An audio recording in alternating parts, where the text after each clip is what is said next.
Hi, everybody. Welcome to the Central Institute Christmas Edition podcast. I'm here today with Doug Hood, worship leader at Central Ministries.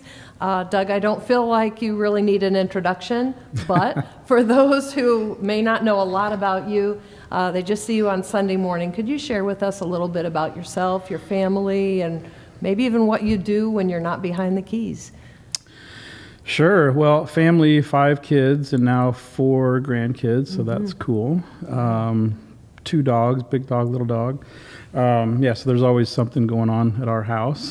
During the week, what people might not know is before the wonderful virus world that we're in now, I traveled a lot. Right. So I travel actually coast to coast, helping churches do sound and video and lighting and acoustics and things like this, streaming and broadcasting. And so there are a lot of times where I would, literally lead worship on Sunday, get on a plane Sunday afternoon, and come back Saturday night, and then do it all again.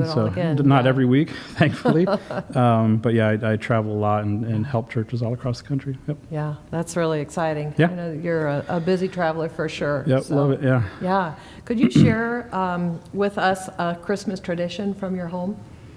From our home, interesting. Probably we have that little thing, and I don't know what it's called, the little thing where is it the Advent calendar where like every day in Christmas you pull a little thing out of it or open a little door? Yeah. I remember that. We've just always had that on our door, and just kind of coming and going, you would kind of, tick off the next box of that, and you would kind of see the progression of Christmas coming. Okay. That's one. We usually open one Christmas present Christmas Eve after the central church service, which I know we're going to talk about. So that's kind of cool. I don't know if there's anything real specific. Just lots of little ones, those going down to Coney Island, seeing the Santa Claus display. Yeah, good things. Okay. That's always fun to hear a little bit about what people do with their families. You're going to share with us today a favorite Christmas carol. What are you going to share about, Doug? Yeah, Silent Night. So when I talk about, or when you ask about the Christmas tradition, Right. I think one of the longest ones, certainly for me involved in Central, is this song, Silent Night. Right.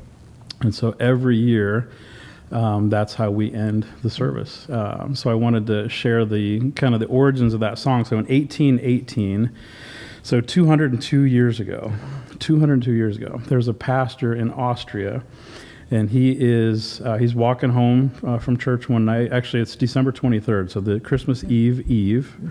So Christmas Eve, this pastor is walking home. He's going up a hill. He turns around and looks down at his city in Austria. This is December. He looks down at his little village, and he sees the snow. He sees the candlelight. Again, 1818. There's no electric, right? So everything's candles, and he just looks down at the village, and he just sees his town at peace. Just a scene of peace, and it reminds him that he had written a poem a couple years earlier, and he thought, "Oh man, I wonder if I could turn that poem into a song." So he just has lyrics. He goes to the church. He meets with his organist, who's also the choir director. And he says, "Hey, I got this poem. Could we make this a song? Could we sing it Christmas Eve, which is tomorrow? So no pressure. But let's take this Get poem. It ready. Yeah, let's make this song and sing it tomorrow." So he goes to the choir director. Tiny little problem. The organ is broke. Oh. So now, if you remember back to 1818, how important the organ was. Right. So the organ was everything. Right. And I think it's funny that don't things break just when we need them the most? Here we are, Christmas Eve. Christmas Eve, the biggest service of the year. They're going to have a midnight service, and they're going to have tons of people show up. And the organ is broke. And there's people that speculate why the organ was broke. Some people say it was mice that got in there. Some people say it was flooded. Some people say it was rusty or mildew. Some people even say the organist broke it himself, which is interesting. But whatever the reason was, the organ's broke. And in that day, again, the organ is everything. The organ is the sound system. The organ is the band. There's no cameras. There's no watching it online. You have to get to the church and be in that room, and that's it. So with that being said, he says, well, could we write it for guitar? could we take this thing, and if we do it on guitar, it's got to be simple. We got to be able to learn it quick. It's got to be easy to sing, and we can do it for guitar. And so that's what they did. And most people don't know that when they originally wrote it, it was fast. So imagine singing. Imagine singing it fast, right? Yeah. It was originally up tempo, like a dance tune for the day, and over time it kind of evolved into more of like a lullaby, which we sing today. Yeah, we sure do. And so that is, that whole evolution, that whole story is what we now know as Silent Night. Silent Night. Yeah. Yeah. 202 years ago. That was a long time ago. Yeah. I have many memories because our family's been at Central for many years now. Many memories of you and your family up on stage on Christmas Eve. Yep. Like, we just look for you. Where are the hoods? We can't wait to see them because that's part of our Christmas Eve tradition is seeing all y'all up there. You want to tell me a little bit more about that? Yeah. Well, I was not alive in 1818. Right. I'm not quite that old. But as long as I can remember, which I was trying to figure out yesterday, how many years that would be. It's at least 30. Right. I don't know that it's been 30 that I've been leading that service, but at least 30 years in a row that for me it's the same thing as you. Yeah. It's Christmas Eve at Central. Yeah. And I remember we used to have a midnight service, like this church in remember. Austria. Yes. Yeah, it used to be, Sure used to have midnight service. Parents used to bring kids in Sleepy pajamas. kids. Yep. They sure did. I remember one year somebody had the idea, well, maybe we could all wear pajamas, which would be an interesting idea. We won't comment on that, but I just remember that. Now, over the years, the service times have changed, and there's a whole bunch of them in different locations and different times for families, which is great. But the one thing that is constant is the candlelight. Yes. That at the end of the service, it's Silent Night, it's candlelight, and I love candles in general. I'm a big candle proponent. I love fire, flames, all that kind of stuff. But I think when you do candlelight at Christmas Eve at Central, it's just kind of extra special. And I don't know why. Maybe it's the tradition, maybe it's the memories that are burned into our brains, but I think so too. it is special. And as special it is for all the people that are out there, I have an interesting vantage point. Because if you're out in the congregation, it's beautiful and it's gorgeous, and you sing the songs and you see the glow and all that stuff. But up on stage, I get to see faces. Yeah. And so I see that little flame, that little flicker flame, Just lights up. and it people's illuminates face. the faces, and That is so I get cool. to see the joy and the countenance, and just see people's faces when God's presence is in the room. Man, it doesn't get any better than that. So I think I have the best seat in the house. And so to lead that song, and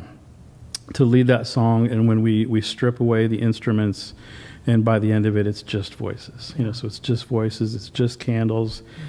Man, it's a great memory. It's something I treasure. I remember years of my family in the front row and the church family all around. And in those moments, I think about that pastor in Austria, that looked at his town and saw that peace, that heavenly peace. Yeah. And I see that, I see that in our congregation. And so in an age where we throw away music so fast, like every 6 months or a year, whatever the cool song of the day is, it gets thrown out, And I love that this song, 202 years old, is still alive and kicking. Yeah. And I hope that we can keep it going. So I bet we will. Yeah. Yeah. Okay. Yeah. Well, is there anything else you'd like to share with our Central family while we have you for a second? I was thinking this morning about this, that organ breaking. Yeah. Which I've had things like that happen to me, and I've had all kinds of weird things happen Sunday morning. I've had things blow up. We've had things blow up on Easter morning. I was going to say, we had an Easter without power one year, didn't we? We had no power. We literally had Yes. something catch on fire Easter morning, so I can relate to all that stuff. But I think maybe a lesson in there is sometimes what we think is the best, and it's taken from us, there's something that's even better just right on Amen the other to side of that. that. Yeah. So who knows what would have Silent Night sounded like if it was written on the organ. Maybe it would have been too complicated, and the melody would have been different, and it wouldn't have been as singable, and it wouldn't have caught on as much. I don't know. Yeah. But that's the way that it was. That's the way that God had it planned. That's the So way I He think had it sometimes when the thing that we love either breaks or blows up or falls away or whatever, I think this is a good little reminder that something better just might be waiting for us. I think that's a great lesson. Yeah. Yeah. Thank you for stopping in this Sure, morning. yeah. Appreciate your time. Yeah. And I'm sure everybody out there is going to be, just glad to hear from you and hear some of your thoughts. Yeah. So thank you. No problem. Thank you. Okay.